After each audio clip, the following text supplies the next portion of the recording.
afternoon. Thank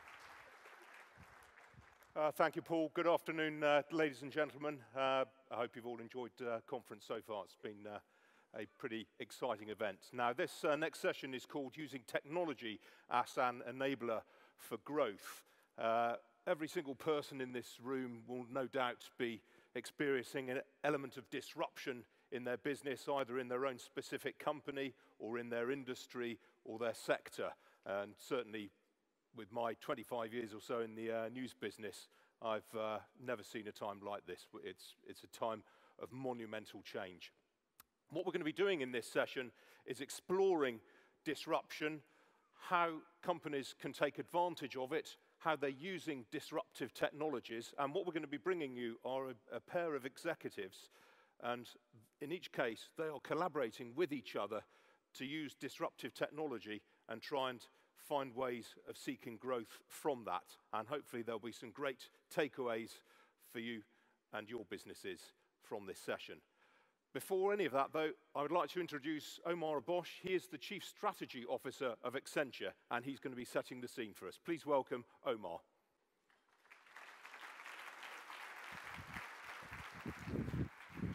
Yeah, thank you. Good afternoon, everyone. It's great to be here with you today. So I'd like to talk to you a little bit, beginning with an assertion. And my assertion is, if you can imagine something, we can create it. Has anyone up here seen this movie, Gattaca? So this is a sci-fi movie, late 90s. Basically, it was about eugenics. Your genes determined your status in society. If you were Ethan Hawke, that was bad. If you were Jude Law, that was good. And so today, we have a technology called CRISPR, which many of you will have heard of. I think we're all going to be hearing a lot more about CRISPR in the coming years. CRISPR is a gene editing technology. What's the big deal? The big deal is nowadays you can have developers in MIT who can write code, software code, where the output is a genetic sequence in a virus that can be implanted into an organism. So you can actually edit an existing gene without breaking it, and you can use that to treat fungal attacks on wheat or congenital blindness or any other thing you want to think about. I'm sure many people in the room have seen this movie here. And again, when this movie was conceived, robots were exceptionally dumb. They worked within super narrow tolerances. If the environment around them changed at all, they would fall over, they couldn't pick things up, and so on. Again, if you look at what groups like Boston Dynamics, which changed hands recently between Alphabet, Google, and SoftBank, and look at their Handle robot. And I just encourage you to go on YouTube and have a look at this thing. It runs along at high speed, jumps over obstacles. It can operate on a camber with a snow and ice covering. It can do it untethered, unbeaconed. It can pick up heavy loads and move with amazing accuracy. Why? Because they're combining robotics with machine learning. And they're creating a completely new set of use cases that we can deal with problems today that would have been hard to imagine not so long ago. I don't know how many of you are old enough to remember this guy, but the Hoff was a super annoying guy who would get himself, for no reason whatsoever, into trouble, and then just so that he could call Kit the car to come and save him, and then lo and behold, Kit would come and save him. Now today, of course, you all know you can dial up your Nissan Nismo or whatever other autonomous vehicle you want. You can use your Apple Watch or what other wearable device, and you can bring your car to come and save you no matter what trouble you find yourself in. Has anyone seen this movie, Her? So we're going to talk a lot, I'm sure, about artificial intelligence. And normally, as you know in the movies, artificial intelligence is always trying to kill us. With the Terminator and Ex Machina and so on, that wasn't the case here. He actually fell in love with his operating system because she displayed a couple of unusual qualities, listening and empathy, which apparently not very widespread in all relationships. But again, you'll say, well, come on, Omar. I mean, talking to your computer and so on, sort of. If I'd said to you 2 years ago, what would be the dominant way of interacting with the internet, most people would have said the smartphone, scrolling and clicking. Today, thousands of people, millions of people have got the Amazon Echo or the Dot or the Google or the Apple equivalent, and they're talking to the internet.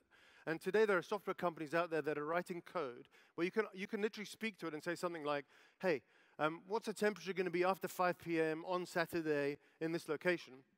And not only can the natural language technology parse what you've said, but it can break it down into queries for the internet and automatically generate code that goes out onto the internet and solves those problems and gives you back an answer. So we're getting more and more used to speaking to the internet, and without a doubt, that is going to be the dominant form of interaction. Sophia here from Hanson Robotics. Sophia's skin feels like skin when you touch it. She has 40 motors and actuators behind her face that when you speak to Sophia in a conversation, the machine learning algorithm in her brain allows her to display facial movements that most humans would view as some kind of empathetic reaction to you. And so again, go online, YouTube, look at Sophia Awakens, and be very curious to hear what you think. But what's the big deal? The big deal is Hanson Robotics will ship 100 Sophias this year, they'll ship 1,000 next year, and then there'll be 100,000 of these things in hotel kiosks and greeting points all around the world as we interact with the internet by speaking. This one is a bit further back, an Arnie Schwarzenegger movie, super complicated plot, Total Recall, memory implants. Arnie Schwarzenegger didn't know if he was Hauser or Quaid, the good guy or the bad guy, and his boss was the real bad guy who was trying to dominate Mars by controlling the atmosphere and preventing it from being terraformed in order to control natural resources. So I don't know if that sounds at all familiar to you today, but our modern day bad guy is this guy, Elon Musk, who is indeed putting payloads into space using private capital only. And if I'd said to you 20 years ago, we would have been putting things into space using only private capital with no government support, you'd have said, no, you're crazy, that's impossible. But that is exactly what he's doing. And in fact, I don't know if you've followed Elon Musk, but he's talking about wanting to die on Mars, and he's deadly serious. And I'm sure he doesn't mean on impact, because it's hard to slow down when there's no atmosphere. And his latest venture at the bottom right there, Neuralink, is, I mean, really actually mind-blowing. It's tiny, tiny sensors implanted in the human neocortex to understand at the almost neuron level what sort of signaling is going on. And again, you'll say, look, where's this? This is nonsense. This is not really going to happen to us. Well, today, we can put a helmet on a person to read their brainwaves. You can put a cat picture in front of the person, and the machine learning algorithm can start to capture the pattern of brainwaves that depict the cat. It turns out we're not that unique. We can then move that helmet from one person to the next and see their thoughts, whether they're seeing a cat or any other object. And so this combination of technologies that we see are driving tremendous, tremendous change. And these things that we imagined not so long ago as pure sci-fi, my assertion to you is we imagine them and we're creating them. So the business people will say, well, how does that happen? And the answer is, it's actually to do with logarithmic cost reduction in technology. The zeros are dropping off the axes. If you go back to 2000, the vertical axis had 1,000 on it. And we see that it's not just Moore's law in computing, it's Moore's law effect in many, many different industries that are fundamentally upending industries. When the cost of electric vehicle battery packs or photovoltaic cells in energy drop by faster than the rate of cloud storage costs since the year 2000, that is the sort of thing that upends an industry.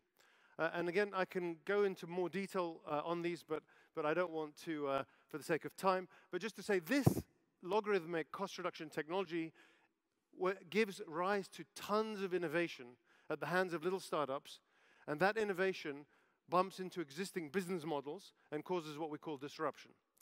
So the source of disruption is innovation running into an existing business model, and it turns out that existing business models are hard to move away from because, of course, they're fueling all of today's profits and revenues.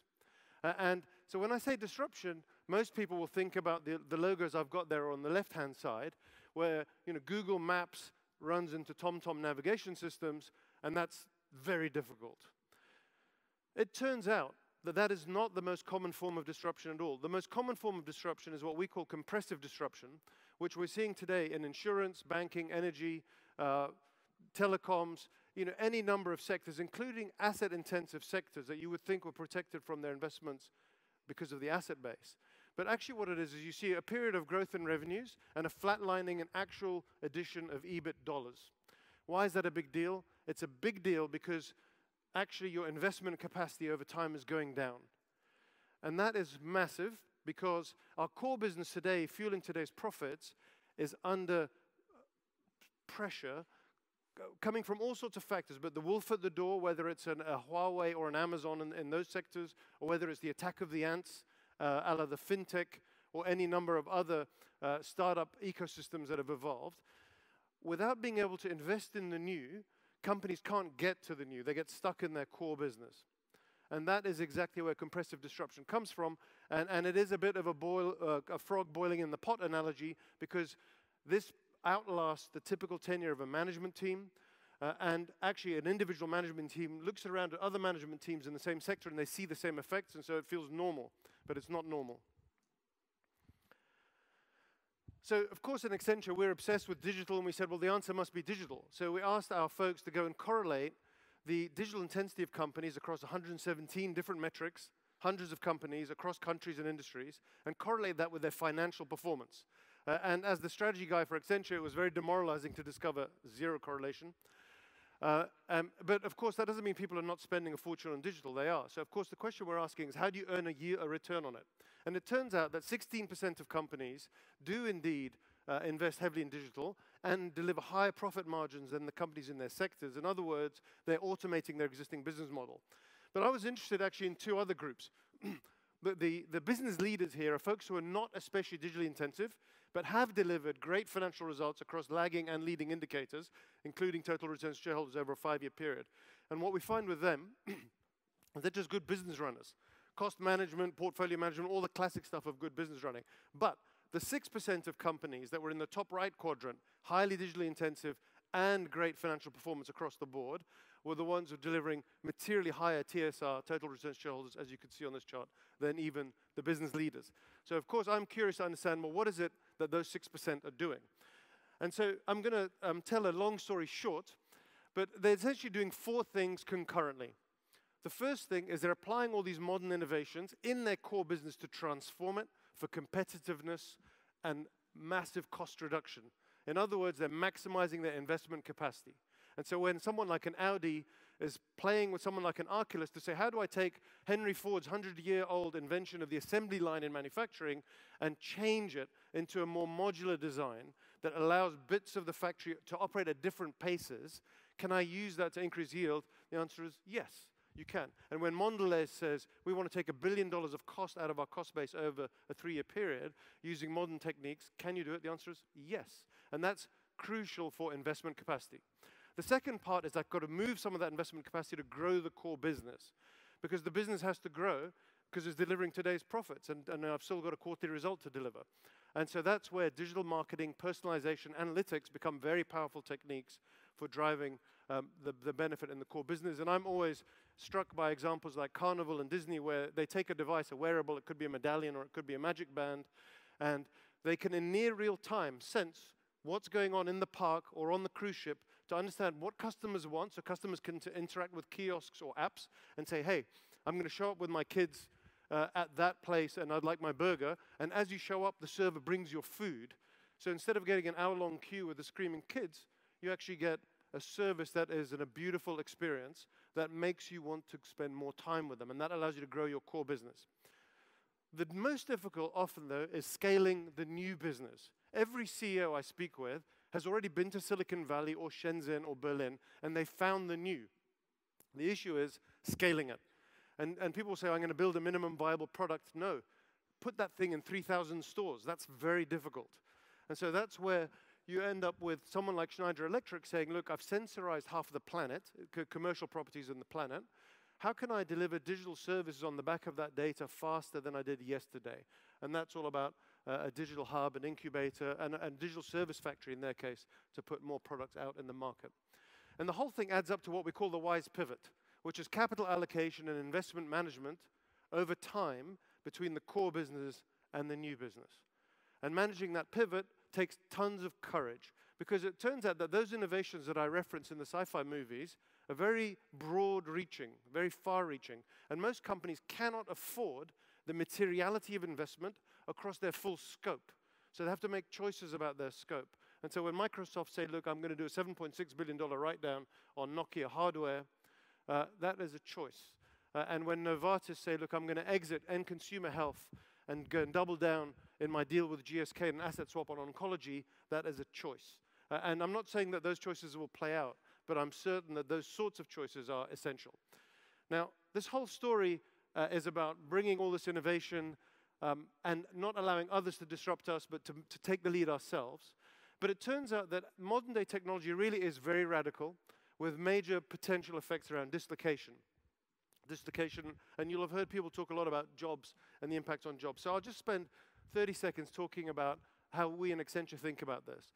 So we think it's our obligation, as we understand and master these innovations, to apply them in a good way and in a wise way. So whether it's about how you design artificial intelligence to be explainable, whether it's about using the blockchain to allow UNHCR to identify refugees who otherwise would be unidentifiable, whether it's about a Google Glass type device that speaks to a visually impaired person out in India so that they can actually see their surroundings more, or whether it's in the form of the movement that we try and drive in Accenture. And I don't pretend for a second we get it right all the time, but we call it our truly human approach, which is about saying we encourage people to bring their whole self into work, not a narrow view of themselves. We're not putting people in a little box, but recognizing that if you don't see that this person is caring for elderly parents or that they've got sick kids, then you're not seeing the whole story, and you cannot be the most effective team. And so those are the sorts of things that we feel are a very important part of, as companies bring all this modern innovation into the business, it's a way of fundamentally rebooting responsibility. So the summary is, the thing that we thought was sci-fi not so long ago today is here right now. When all that innovation that it comes from bumps into an existing model, the risk of disruption is high because we're glued to our core business. But it turns out that much of that innovation is open source. It's available on the cloud stacks at low cost. It is indeed all about having the skills to be able to access and leverage that innovation and bring it in. And we even know the steps it takes to rotate a company from its core business to the new over time. But the secret ingredient that certainly we found all along is CEO courage. It takes tremendous courage to make these moves. However, with innovation and courage, we can achieve anything. Thank you very much.